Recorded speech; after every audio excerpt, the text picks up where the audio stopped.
¿Qué ocultas sola, aquí? abandonada y con 6 meses de embarazo. Soledad se arrodilló sobre el suelo polvoriento de Rancho Choya, metiendo dedos en una rendija del viejo piso. La madera crujió, oculta en el pozo oscuro. Sacó una caja de municiones del ejército. Oxidada, va amarrada con alambre de púas. Sus manos temblaban. Lo que decía el testamento en cuero escondido allí dentro: mi gente. Nadie en esta frontera de Sonora lo vio venir. Si tú crees que Dios siempre esconde lo que uno necesita en el lugar exacto, fin, mi niño, suscríbete al al fin. canal. Vamos a comenzar.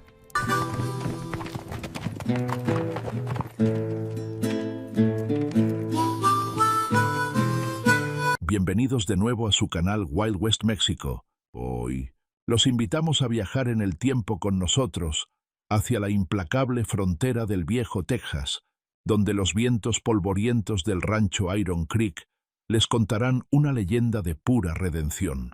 Esta es la historia de Sara, una mujer tasada por los demás como si fuera una tierra seca y sin valor, y de Caleb, un cazador de recompensas con el corazón endurecido como la piedra, en un lugar donde los prejuicios siempre fueron más crueles que las mismas balas.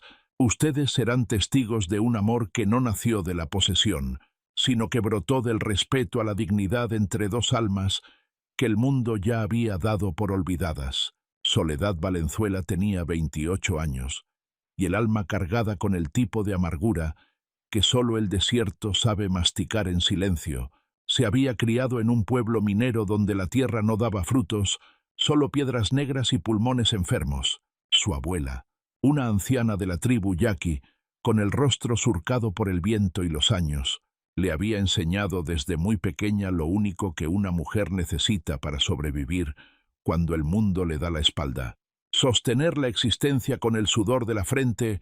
La vieja Jacinta le decía siempre, mientras machacaba hierbas en el metate, que una mujer que no sabe resguardar lo propio es una mujer condenada a vivir de rodillas, estirando la mano para recibir las sobras de los demás. Decía que la dependencia era el lujo más caro del campo, porque a la larga se terminaba pagando con la dignidad. En este mundo, para los más desfavorecidos, el ahorro no es para acumular riquezas, sino para comprar el derecho a decir que no. El precio de la subordinación económica siempre se paga con el honor propio. Cuando te ves obligado a estirar la mano por una moneda o un plato de comida, le entregas a los demás el poder de juzgar y decidir el valor de tu propia vida. El padre de Soledad se había quedado sepultado en un derrumbe de la mina cuando ella apenas cumplía los 10 años, dejando a la abuela sola con una casa llena de bocas que alimentar. Soledad aprendió a limpiar casas ajenas a los 12, y a los 15 ya guardaba su primer peso de plata debajo del jergón de paja, bien escondido de las miradas curiosas. Esas monedas de plata, ganadas con sudor y disciplina, acumulan una enorme energía de autonomía. El bote escondido bajo la cama se convierte en tu frontera contra los golpes del destino. Te permite mantener la frente en alto y la mirada firme cuando llega la tormenta. No hay que menospreciar los pequeños esfuerzos diarios de ahorro, porque ese pequeño porcentaje que defiendes hoy bien podría ser el precio de tu libertad y del futuro de los tuyos mañana. Cuando la abuela murió, Soledad se quedó sola con la herencia de sus palabras.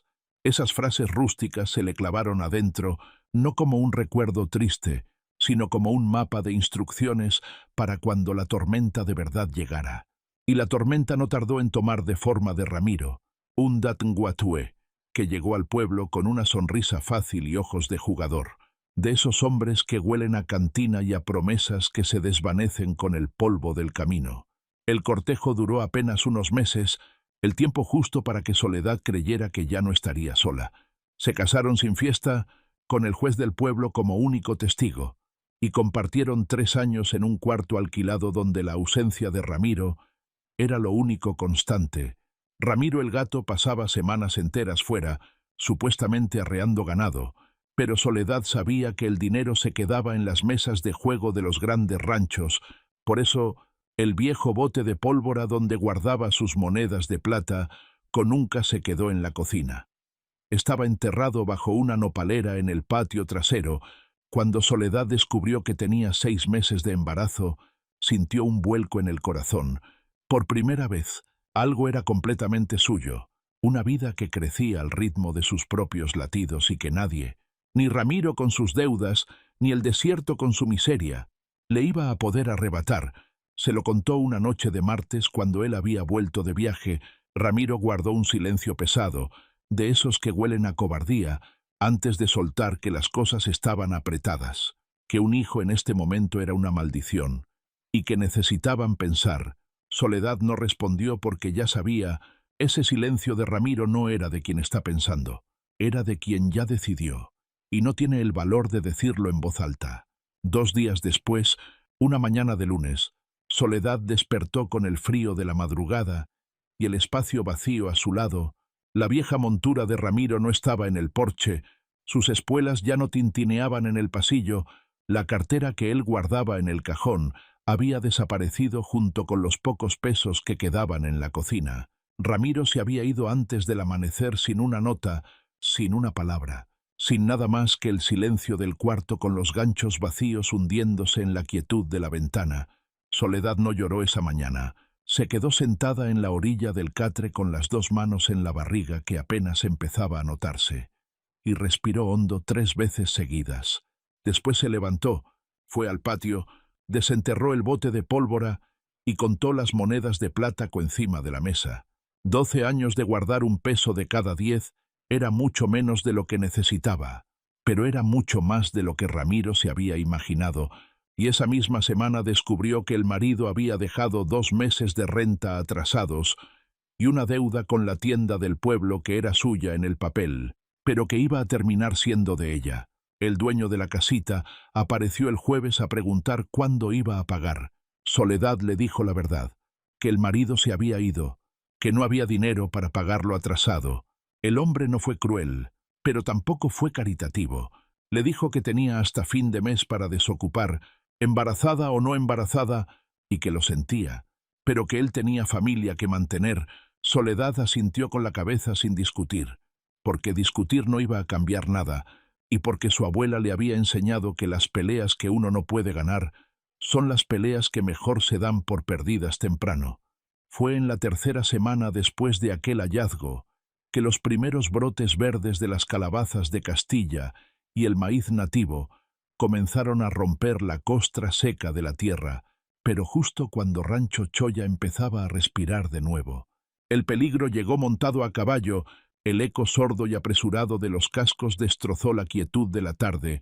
Soledad estaba en el huerto trasero, regando los surcos con el agua fresca del pozo, cuando sintió ese frío amargo en el estómago, que te avisa del peligro antes de que la cabeza lo entienda. Se enderezó despacio, sosteniendo con ambas manos el peso de su vientre de 6 meses, y caminó hacia la entrada de la casa. Frente al viejo portón de madera nuda, 2 hombres desmontaban con la seguridad arrogante de los que se creen dueños de la frontera.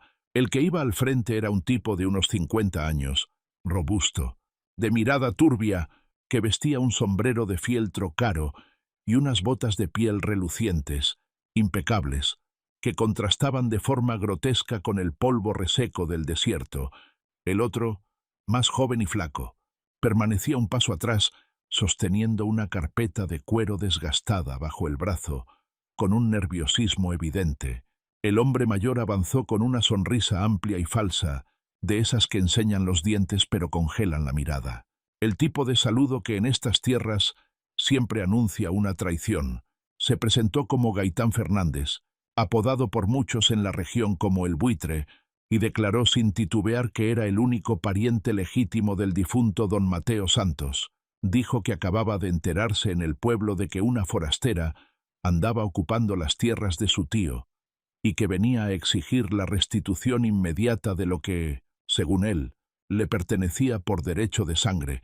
Soledad sintió que el aire se le escapaba, pero apretó los labios y se plantó firme en el porche, con la voz serena que le había aprendido a su abuela para los momentos de tempestad. Le respondió que Rancho Choya lo había adquirido de manera legal en la comisaría ejidal de Sonora, pagando hasta el último centavo con las escrituras debidamente registradas. Gaitán soltó una carcajada seca, despectiva, y con un ademán de la mano le indicó al joven de la carpeta que sacara unos papeles. Dijo que los tratos de oficina no valían nada en esta frontera, cuando existía una deuda de honor previa y que venía a hacer un inventario completo de los bienes muebles e inmuebles, incluida la casa de adobe. La mirada de Gaitán no se quedó en las paredes agrietadas. Se desvió de inmediato hacia el patio trasero, fijándose en el brocal de piedra del pozo de donde subía el olor limpio del agua fresca. En ese instante, Soledad comprendió la verdadera naturaleza de la trampa. A Gaitán no le importaba la memoria de don Mateo, ni las ruinas de la casa. Lo que despertaba la codicia de ese hombre era el mapa del agua subterránea. Él sabía que Rancho Choya ocultaba el único pozo vivo en kilómetros a la redonda, un recurso invaluable para sus cientos de cabezas de ganado. Quería adueñarse de la vida de ese rancho a costa de dejar a una mujer preñada en la absoluta miseria, con un tono de voz que pretendía ser conciliador, pero que arrastraba una amenaza implícita. Gaitán se acomodó el cinturón del revólver y le dijo a Soledad que una mujer sola, en su estado de gravidez avanzado y sin un hombre que la respaldara, no duraría ni 2 semanas en medio del desierto. Le arrojó una mirada al papel arrugado que sosteniendo el flaco y le sugirió que firmara un documento de cesión voluntaria de derechos ese mismo día a cambio de unos cuantos pesos para el pasaje de regreso al pueblo minero.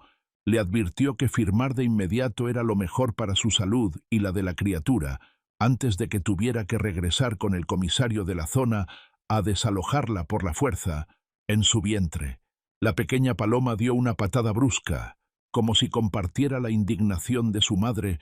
Soledad sintió que la adrenalina le encendía la sangre, pero no gritó. Dio un paso al frente, interponiéndose entre los hombres y la entrada de su cocina, y fijó sus ojos oscuros directamente en los de Gaitán. Le dijo que en Rancho Choya no entraba nadie sin una orden firmada por un juez de la corte de Hermosillo, y que si pensaba que el desierto la iba a asustar, él no sabía con qué clase de mujer se estaba metiendo. Le ordenó que diera la vuelta con sus caballos y sus matones, porque esa tierra ya no estaba maldita ni abandonada. Tenía una dueña y se iba a defender. Gaitán borró la sonrisa de golpe, la mandíbula se le tensó de rabia y, antes de subir al caballo, le escupió una última advertencia, asegurando que la frontera era muy grande y que los accidentes a las mujeres solas les ocurrían sin aviso. Soledad se quedó parada en el porche, inmóvil como una estatua de adobe, viendo cómo el polvo levantado por los caballos borraba la silueta de los invasores en el horizonte. Con las manos temblorosas pero firmes, Soledad tomó las viejas tenazas de hierro que estaban sobre el fogón extinguido. El sol de la tarde golpeaba con rabia las paredes de adobe, iluminando el polvo flotante en esa cocina en ruinas. Se arrodilló con cuidado, sosteniendo el peso de su vientre con una mano, y colocó la punta de la herramienta sobre el alambre de púas que asfixiaba la vieja caja de municiones. Con un crujido seco, el metal oxidado cedió. Jaló los hilos de hierro, hiriéndose apenas la yema de los dedos, pero no le importó. El deseo de descubrir qué se ocultaba bajo el suelo de Rancho Choya era más fuerte que cualquier dolor físico. Cuando levantó la pesada tapa de hierro, Soledad soltó un suspiro profundo, liberando la tensión que llevaba reteniendo en el pecho desde que llegó a este páramo. El reflejo opaco de la plata antigua iluminó sus ojos cansados, pero allí dentro no había barras de oro ni riquezas deslumbrantes que la convirtieran en millonaria de la noche a la mañana. Había algo mucho más valioso para una madre desamparada: 30 monedas de plata perfectamente alineadas y una gruesa pieza de cuero de res curtido, doblada en 4 partes, que mostraba los trazos toscos y desgastados de una escritura antigua. Se puso de pie, apoyándose en la mesa de madera nuda, y extendió el cuero bajo la luz dorada que entraba por la ventana sin vidrio. La caligrafía pertenecía a don Mateo Santos, el viejo coronel militar que había habitado este rancho en absoluta soledad hasta el día de su muerte. Las palabras grabadas en la piel no hablaban de avaricia, sino de un pacto sagrado con el desierto. El testamento decía textualmente: cualquiera que encuentre esta caja de municiones, estas monedas le pertenecen con una sola condición: no dejes que el Rancho Choya muera. Esta tierra es dura, pero me dio paz cuando el mundo me dio la espalda. Aprende a querer su silencio. Trabaja sus entrañas y ella te sostendrá. Si cumples con el trato, la plata es tuya para echar raíces. Debajo de la pieza de cuero, en el fondo oscuro de la caja, Soledad encontró varios pliegos de papel grueso. Al desdoblar los mapas, sintió que el corazón le daba un vuelco.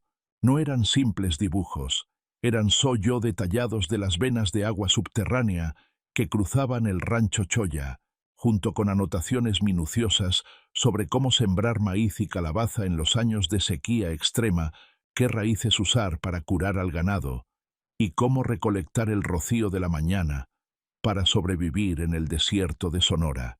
El viejo militar no había dejado riquezas efímeras, había dejado un legado de conocimiento puro, una guía de supervivencia diseñada para alguien que, como ella, tuviera que empezar desde el desolador desierto, mirando la plata y los mapas. Soledad se llevó la mano al vientre, donde su pequeña paloma se movió con un latido suave pero constante. Por primera vez en meses, las lágrimas rodaron por sus mejillas, pero no eran lágrimas de tristeza, sino de un alivio inmenso que le inundaba el alma. Le habló a su hija en voz baja, con una seguridad que ya no recordaba tener.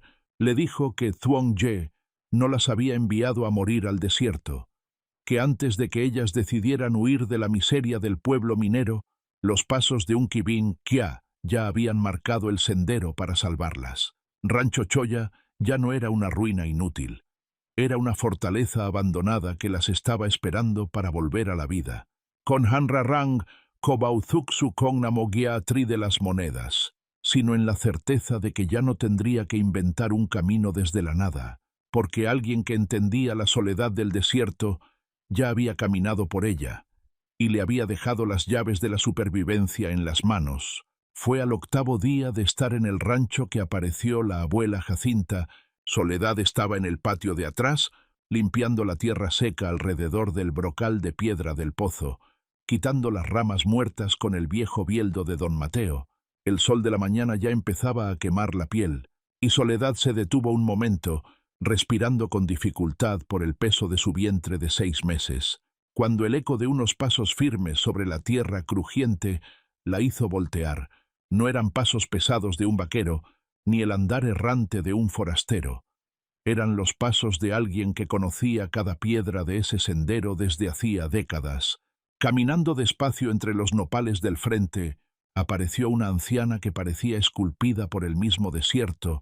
Tenía unos 75 años, el cabello de un blanco purísimo trenzado con cuidado, y vestía un traje oscuro de tela gruesa, protegido por un rebozo negro que le cubría los hombros como un manto. En su espalda cargaba un viejo gote de mimbre, del que asomaban hojas secas y espigas de maíz, y en su mano derecha sostenía un bastón de madera de mezquite, que golpeaba el suelo rítmicamente, más por costumbre que por verdadera debilidad. La anciana se detuvo en el portón desvencijado, mirando la fachada de adobe de la casa con la mirada de quien revisa un viejo inventario. Cuando sus ojos color miel se encontraron con los de Soledad, la vieja no se sorprendió. Al contrario, una leve sonrisa arrugó aún más sus facciones. Se presentó como Jacinta, habitante del otro lado de la loma, y dijo con una voz pausada pero firme que había visto un hilo de humo blanco subiendo por la chimenea de Rancho Choya durante los últimos días. Explicó que esa cocina llevaba 5 años apagada, sumida en el olvido absoluto de la frontera, y que el humo en una casa muerta era una señal que el desierto no podía ignorar. Soledad, limpiándose el sudor de la frente con el antebrazo, la invitó a pasar al porche. La abuela Jacinta entró al patio con la familiaridad de quien regresa a su propia casa, se sentó en el banco de madera que Soledad había limpiado y aceptó un jarro de agua fresca del pozo, bebiendo a sorbos lentos mientras observaba fijamente la silueta de la joven madre. Preguntó quién era, de dónde venía y qué hacía una mujer embarazada, sola, en medio de un paraje que todos evitaban. Sus preguntas no llevaban la malicia de la curiosidad, sino la franqueza limpia de la gente vieja del campo, que no tiene tiempo para rodeos innecesarios. Soledad le contó lo indispensable, el abandono en el pueblo minero, la pérdida del cuarto alquilado y la compra del rancho en la comisaría con sus últimos pesos de plata. decidió guardar silencio sobre el testamento de cuero y las monedas ocultas en la caja de municiones. Sentía que el secreto de don Mateo aún necesitaba el cobijo del silencio. La anciana escuchó cada palabra sin interrumpir, asintiendo lentamente mientras sus manos acariciaban la madera de su bastón. Cuando Soledad terminó, Jacinta miró hacia el horizonte callado del rancho Choya y reveló su vínculo con el lugar. Confesó que ella había sido quien le cerró los ojos a don Mateo Santos la noche en que murió completamente solo en esa cama de fierro. Ella lo había encontrado porque el viejo militar era su vecino más antiguo, un hombre tosco pero de un corazón inmenso que amaba esa tierra callada como a nadie en el mundo. Jacinta relató cómo don Mateo le había salvado la vida a ella y a su familia muchos años atrás, interponiéndose con su fusil ante una banda de cuatreros que asolaba la frontera. Desde entonces, un hilo invisible de gratitud la unía a esa propiedad, con una cautela que le apretaba el pecho. Soledad miró a la anciana y le preguntó si sabía si don Mateo había dejado algo resguardado en la casa antes de partir. Los ojos color miel de la abuela Jacinta brillaron con una sabiduría profunda.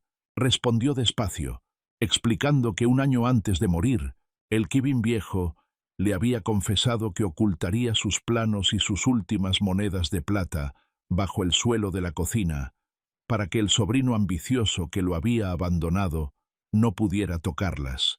Don Mateo quería que ese legado fuera para el alma que el destino trajera, alguien que de verdad necesitara la tierra y estuviera dispuesto a amarla. Jacinta confesó que ella se había negado a saber el lugar exacto del escondite, confiando en que la providencia haría su trabajo. Hay momentos en la vida donde las palabras sobran, porque el corazón entiende primero. Soledad miró sus propias manos y luego tocó su vientre. Jacinta miró el jarro vacío en su regazo. En ese silencio, ambas comprendieron que el rancho Choya no era un pedazo de tierra baldía comprado por descarte, sino una bendición pactada en el pasado. Antes de levantarse y apoyarse en su bastón de mezquite, la abuela Jacinta sacó del gote las semillas de maíz y calabaza Chiujan. Miró a Soledad a los ojos y le prometió que regresaría cada tercer día para enseñarle a sembrar, siguiendo los ciclos de la luna de Sonora, y que cuando llegara el momento del parto en septiembre, ella misma estaría ahí para recibir a la criatura. Soledad vio alejarse a la anciana por el sendero de nopales y, por primera vez en su viaje, no sintió el peso de la soledad. Comprendió que en los momentos más oscuros, Tuong ya no nos deja desamparados. Simplemente envía a sus ángeles sin armas ni uniformes, vestidos con el rebozo de la vecindad y armados con la maravillosa compasión de los extraños. Fue en la tercera semana después de aquel hallazgo que los primeros brotes verdes de las calabazas de Castilla y el maíz nativo comenzaron a romper la costra seca de la tierra, pero justo cuando Rancho Choya empezaba a respirar de nuevo, el peligro llegó montado a caballo. El eco sordo y apresurado de los cascos destrozó la quietud de la tarde. Soledad estaba en el huerto trasero, regando los surcos con el agua fresca del pozo, cuando sintió ese frío en el estómago que te avisa del peligro, antes de que la cabeza lo entienda. Se enderezó despacio, sosteniendo con ambas manos el peso de su vientre de 6 meses, y caminó hacia la entrada de la casa. Frente al viejo portón de madera nuda, 2 hombres desmontaban con la seguridad arrogante de los que se creen dueños de la frontera. El que iba al frente era un tipo de unos 50 años, robusto, de mirada turbia, que vestía un sombrero de fieltro caro y unas botas de piel relucientes, impecables, que contrastaban de forma grotesca con el polvo reseco del desierto. El otro, más joven y flaco, permanecía un paso atrás, sosteniendo una carpeta de cuero desgastada bajo el brazo, con un nerviosismo evidente. El hombre mayor avanzó con una sonrisa amplia y falsa, de esas que enseñan los dientes pero congelan la mirada. El tipo de saludo que en estas tierras siempre anuncia una traición. Se presentó como Gaitán Fernández, apodado por muchos en la región como el Buitre, y declaró sin titubear que era el único pariente legítimo del difunto don Mateo Santos. Dijo que acababa de enterarse en el pueblo de que una forastera andaba ocupando las tierras de su tío, y que venía a exigir la restitución inmediata de lo que, según él, le pertenecía por derecho de sangre. Soledad sintió que el aire se le escapaba, pero apretó los labios y se plantó firme en el porche, con la voz serena que le había aprendido a su abuela para los momentos de tempestad. Le respondió que Rancho Choya lo había adquirido de manera legal en la comisaría ejidal de Sonora, pagando hasta el último centavo con las escrituras debidamente registradas.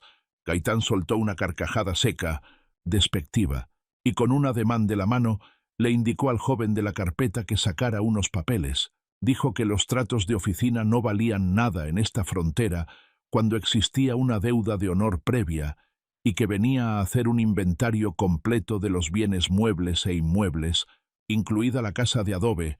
La mirada de Gaitán no se quedó en las paredes agrietadas.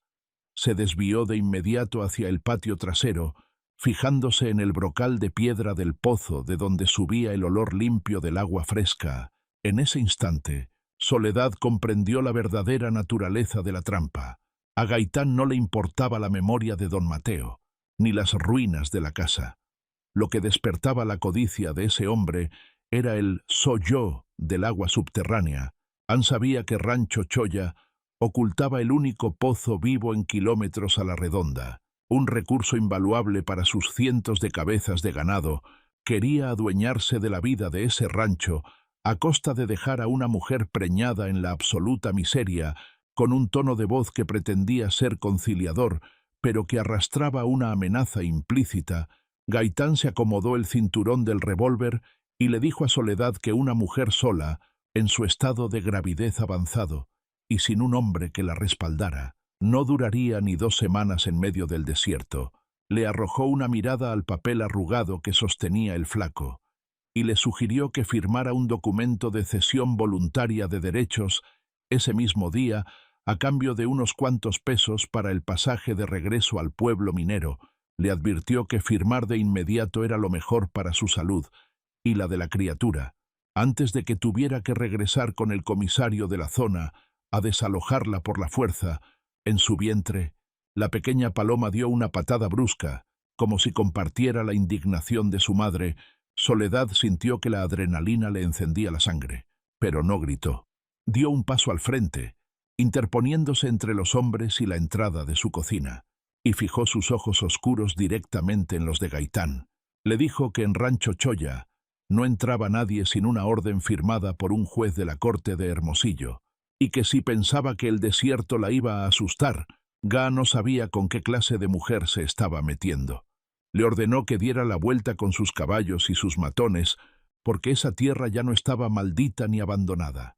Tenía una dueña y se iba a defender.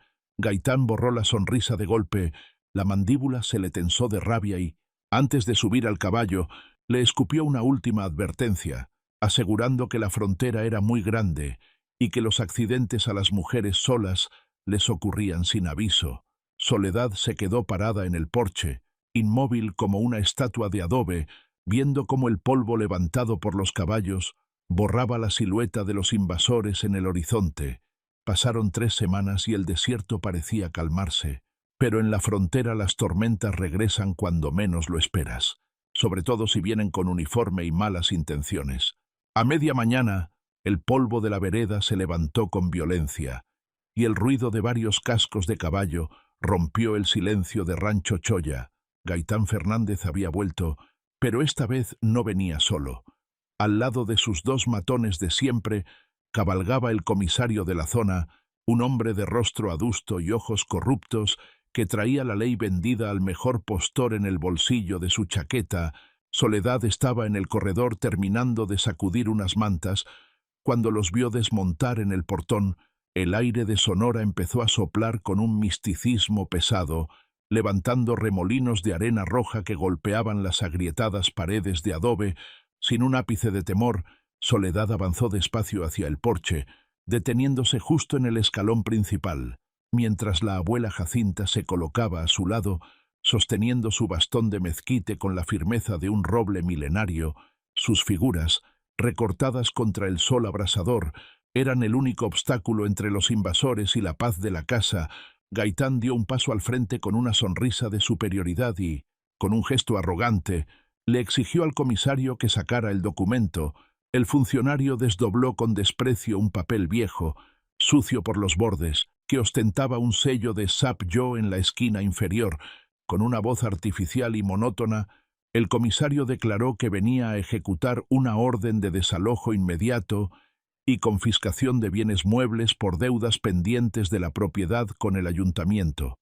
Gaitán miraba el pozo de agua viva de fondo, saboreando una victoria que ya sentía suya, esperando ver el llanto o la súplica de una mujer preñada a punto de quedar en la calle, pero Soledad no dio un paso atrás. Sosteniendo el peso de su vientre con la mano izquierda, extendió la derecha con una calma que desconcertó a la autoridad y, con voz clara, le exigió al comisario que le entregara el papel para revisarlo con sus propios ojos. El comisario titubeó, miró a Gaitán y, ante la insistencia de Soledad, terminó por ceder el pliego. En ese momento, la educación rígida que le había dado su abuela y las largas noches leyendo los mapas de don Mateo Santos dieron su verdadero fruto. Soledad no era la ignorante que ellos esperaban engañar con palabras técnicas. Con los ojos fijos en la tinta gastada, Soledad recorrió las líneas del documento y una media sonrisa de desprecio apareció en sus labios. Levantó la mirada, clavándola directamente en el rostro sudoroso del comisario, y con una lucidez impecable expuso la mentira. Señaló con el dedo la firma del calce y Bactran que el sello de cera correspondía a un alcalde ejidal que había dejado el cargo hacía más de 4 años y que el supuesto número de expediente pertenecía a un sector judicial completamente ajeno a ese distrito de Sonora. No era una orden judicial de desalojo, era un pasquín falsificado, un pedazo de papel inservible escrito con la complicidad de un funcionario corrupto para amedrentar a una mujer sola. La voz de Soledad se elevó con la fuerza del viento del desierto, resonando con una autoridad que hizo que los caballos de los matones se movieran inquietos. Mirando a Gaitán a los ojos, le gritó que Rancho Choya ya tenía un propietario legítimo ante las leyes federales y que sus escrituras estaban avaladas por el Tribunal Supremo del Estado. Les advirtió que si ponían un solo pie dentro de su cerca de adobe sin una verdadera orden emitida por un juez de distrito, estarían cometiendo un delito federal, y que la sangre de Sonora mancharía la arena antes de que ella entregara el nido de su hija. Al lado de Soledad, la abuela Jacinta dio un golpe seco con su bastón en el suelo, permaneciendo en un silencio tan absoluto y cargado de dignidad que parecía una advertencia de los mismos ancestros de la región. El comisario, al verse descubierto en un fraude legal que podría costarle el puesto y la cárcel si la noticia llegaba a la capital del estado, se puso pálido bajo el sol, miró a Gaitán con reproche, dobló el papel con prisa y, temiendo un escándalo mayor que arruinara sus negocios corruptos, dio la vuelta sin decir palabra, subió a su caballo y obligó a Gaitán y a sus pistoleros a retirarse a toda prisa por el camino de tierra, dejando tras de sí solo una densa cortina de polvo que se disipaba lentamente bajo el cielo limpio de la frontera. El parto llegó en septiembre, en una madrugada fresca de esas en que el viento del desierto sopla suave, moviendo las ramas de las chollas como si trajera un murmullo de vida nueva. Soledad llevaba 2 días sintiendo los avisos, esos dolores pequeños que van y vienen, recordándole que el tiempo de la espera estaba por terminar. A la 1 de la mañana, un dolor inmenso, de los que no dejan espacio para la duda, la despertó por completo. Con paso lento, aferrándose a las paredes de adobe para no caer, salió al corredor y amarró un listón rojo al cuello de su perro viejo, el animal que conocía de memoria la vereda hacia la loma. Esa era la señal acordada con la abuela Jacinta. No pasaron ni 40 minutos cuando la luz parpadeante de un quinqué comenzó a parpadear entre los nopales. Jacinta llegó a pie en medio de la penumbra, cargando su gote lleno de sábanas limpias, tijeras esterilizadas al fuego y manojos de hierbas aromáticas para calmar el dolor. Fueron 6 horas largas de oleadas intensas, de respiraciones profundas donde Soledad apretaba la mano agrietada de la anciana, buscando una fuerza que sentía perderse. Jacinta la guió con la paz absoluta que le daban sus décadas como partera de la frontera, limpiándole la frente con un paño tibio y repitiendo en voz baja, como una oración, que todo estaba bien, que el desierto la estaba protegiendo. A las 7:20 de la mañana, justo cuando el sol de septiembre entraba con un resplandor dorado por la ventana de la cocina, nació Paloma.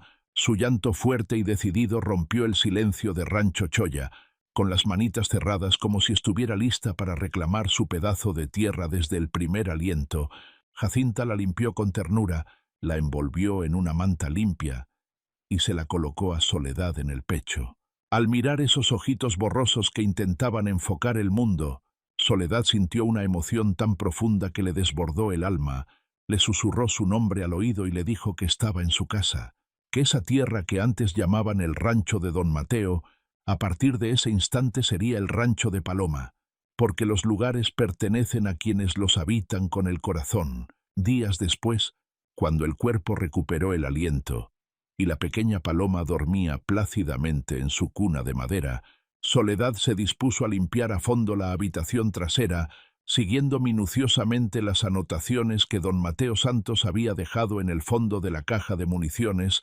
En el reverso del mapa del agua subterránea, casi invisible, había una línea escrita con tinta muy tenue que indicaba excavar 1 metro más abajo en el brocal de piedra del pozo, si se quería descubrir el verdadero origen de la bendición. Aprovechando la frescura del atardecer, Soledad tomó la pala y comenzó a retirar la tierra arenosa del fondo del pozo ciego. El trabajo era duro, pero cada palada la acercaba más a un misterio que sentía en la sangre. De pronto, el metal de la pala chocó contra algo duro. Al remover el lodo, desenterró un viejo jarrón de barro cocido sellado con resina de pino. Al romper el sello, Soledad descubrió una verdad que le paralizó el corazón y le llenó los ojos de lágrimas. Allí dentro no había joyas ni más monedas. Había un documento de manumisión oficial del siglo pasado, un papel que otorgaba la libertad absoluta a una mujer esclava que había sido traída desde el sur. Al leer los nombres grabados en el papel amarillento, Soledad soltó un grito ahogado. Esa mujer, cuya libertad había sido comprada por don Mateo Santos, con esas mismas 30 monedas de plata, antes de retirarse al desierto, era su propia bisabuela, una mujer de la tribu Yaqui, que había escapado de la opresión gracias al sacrificio del viejo militar. En ese momento, el universo entero pareció alinearse en la cocina de Rancho Choya. Soledad comprendió que su llegada a ese páramo abandonado no había sido una casualidad del destino, ni el simple resultado de una subasta barata en la comisaría. Era su propia sangre la que, guiada por un hilo invisible de gratitud y memoria, había buscado el camino de regreso a la tierra, donde sus ancestros conocieron por primera vez la libertad. El sacrificio de don Mateo cobraba un significado eterno. Él no había guardado esa plata para un extraño. La había dejado sembrada en la tierra para que, generaciones después, la descendiente de la mujer que él liberó regresara a reclamar el nido de su estirpe. 40 años pasaron sobre el desierto de Sonora, con el paso lento y seguro de las nubes de verano, 40 años que se deslizaron como un suspiro entre las espinas de las chollas y los adobes de la vieja casa. Rancho Choya ya no era el páramo abandonado y maldito que nadie quería mirar. Se había transformado en un verdadero oasis vivo, un pulmón de frescura en medio del desierto. Los corrales estaban llenos con el balido de las cabras y el murmullo del ganado fuerte. Las hileras de maíz nativo se mecían con orgullo bajo el viento, y el agua del pozo seguía subiendo limpia, fría y abundante, sirviendo de tramiento y salvación para cualquier listero o viajero que cruzara la frontera con los labios secos. Soledad ya era una anciana de cabello blanco y manos marcadas por las líneas del trabajo rústico. Una tarde de junio, con el mismo sol dorado que la vio llegar 4 décadas atrás, cayendo suavemente sobre el porche, se encontraba sentada en su vieja silla de mimbre. A su lado estaba su nieta pequeña, una niña de ojos curiosos llamada igual que la vieja Jacinta, que no paraba de acariciar las texturas de la madera del corredor. Soledad extendió sus manos gastadas y puso sobre el regazo de la pequeña la vieja caja de municiones de hierro, completamente rancia por el tiempo, pero limpia de la tierra del fondo del pozo. La niña abrió la pesada tapa con cuidado y, al mirar el fondo vacío, levantó los ojos con extrañeza, preguntó dónde estaban las famosas monedas de plata Co de las que tanto hablaba la gente del pueblo. Soledad soltó una sonrisa mansa, de esas que solo dan los años y la paz del alma, y apuntó con su dedo índice hacia el horizonte. Le explicó que esas piezas de plata no se habían perdido ni se las había llevado el viento. Se habían transformado. Le dijo que mirara el techo de tejas nuevas que las protegía de las tormentas, que mirara la madera firme del corral, las semillas que alimentaban a la comunidad, y la primera vaca lechera que les dio el sustento. La plata de don Mateo Santos seguía ahí, viva en cada rincón de Rancho Choya, solo que había dejado de ser metal para convertirse en una herencia que el tiempo no podía marchitar. En este mundo, la gente suele esperar que los hombres traidores como Ramiro o los corruptos como Gaitán reciban un castigo divino espectacular, un rayo que los destruya a la vista de todos para saciar la sed de justicia. Pero la ley del desierto y la justicia de Dios operan de una manera mucho más silenciosa, lenta y demoledora. Con el paso de los años, los arrieros que cruzaban la frontera trajeron las noticias. Ramiro, el gato, pasó el resto de sus días vagando de cantina en cantina por los pueblos del norte, huyendo de sus propias deudas y arrastrando un vacío tan grande como su cobardía. Murió solo en un camastro ajeno, sin que nadie recordara su nombre, y Gaitán, el buitre, consumió sus últimos años encerrado en pleitos legales y disputas sangrientas con sus propios socios por tierras secas que el gobierno terminó confiscando. Vivió y murió en la paranoia, cuidándose de las sombras, porque quien siembra traición pasa la vida esperando que lo traicionen. Ese es el verdadero peso del destino. El castigo de los malvados no es la pobreza material, sino la incapacidad de tener un hogar, la maldición de no poder dormir una sola noche en paz bajo un techo bendecido, porque el remordimiento y la desconfianza son celdas invisibles de las que nadie puede escapar. Mientras ellos se consumían en su propia miseria moral, Rancho Choya florecía. Soledad tomó la vieja pieza de cuero de res curtido que aún descansaba en la caja de municiones, el testamento que don Mateo Santos había escrito para guiar a los desamparados, y se lo entregó a su nieta. Le dijo que la guardara con el mismo respeto con el que ella había guardado los diarios del Quibín viejo. Al lado de esos papeles, Soledad colocó sus propios cuadernos, las páginas donde había anotado cada nacimiento, cada temporada de sequía y cada bendición recibida en esa tierra. Cuando sus registros alcanzaran el mismo grosor que los del viejo militar, la cadena estaría completa. Mirando el huerto Tru Fu y el pozo que una vez desenterró su propia historia, Soledad se recostó en su silla, sabiendo que su arco se había cerrado con justicia, y que el amor, cuando se siembra con dignidad en las entrañas de la tierra, se vuelve eterno y nunca deja de dar frutos. Bajar los brazos y rendirse ante la tormenta nunca ha sido una opción para quienes llevan el desierto en la sangre, porque empezar desde el absoluto cero jamás significa caminar en la soledad. Dios, en su infinita misericordia, siempre deja un cofre con las respuestas exactas, sepultado bajo las tablas más viejas y rotas de nuestro camino, esperando pacientemente a que tengamos el coraje de ponernos de pie y buscar por nuestra propia cuenta. No le tengan miedo a los vientos fuertes de la traición, ni a las amenazas de los ambiciosos, porque el sudor de tu frente y la rectitud de tus actos son la única herencia verdadera, el único material noble capaz de transformar la arena estéril en un diarazo eterno para los que vienen detrás. Si esta historia les ha tocado las fibras más profundas del alma, mi gente, si les ha recordado que no hay dolor que el tiempo y la fe no puedan sanar, dejen su valioso me gusta en este momento, suscríbanse al canal, activen la campanita de notificaciones para que no se pierdan ninguno de nuestros relatos fronterizos y compartan este video con alguna mujer, con alguna madre o con cualquier alma valiente que esta noche necesite recordar que ninguna causa está perdida cuando se defiende con honor, Por favor, cuéntenme aquí abajo en los comentarios desde qué rincón de México o del mundo nos están escuchando hoy. Quiero saber qué parte de la vida de Soledad les estrujó más el pecho. ¿Fue acaso cuando desafió con la frente en alto la codicia de Gaitán y sus matones en el portón? ¿O fue el momento desgarrador cuando descubrió en el fondo del pozo que su sangre ya pertenecía a esta tierra desde hace un siglo? Déjeme sus reflexiones. Los estaré leyendo uno por uno con el corazón abierto.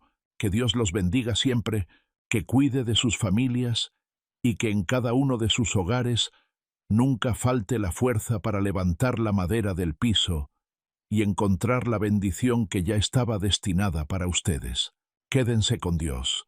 Nos vemos en la próxima vereda. Y así, la historia de Soledad Valenzuela en las implacables tierras de Rancho Choya ha llegado a su fin.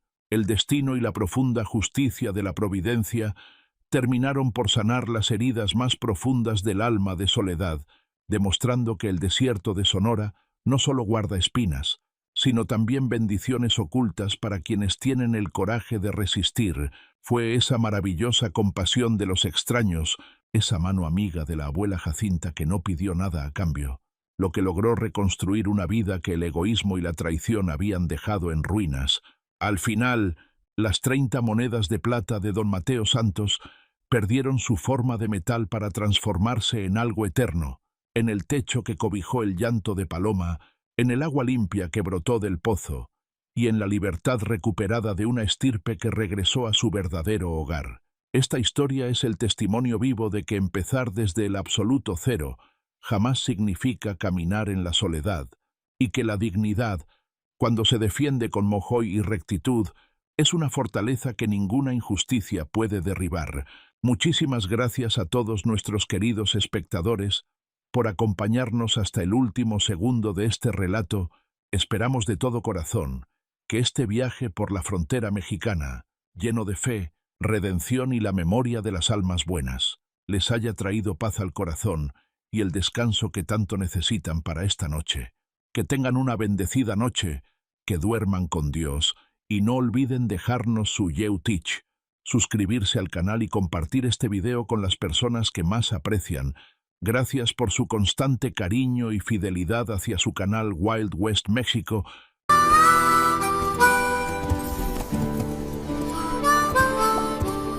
Wild West Mexico.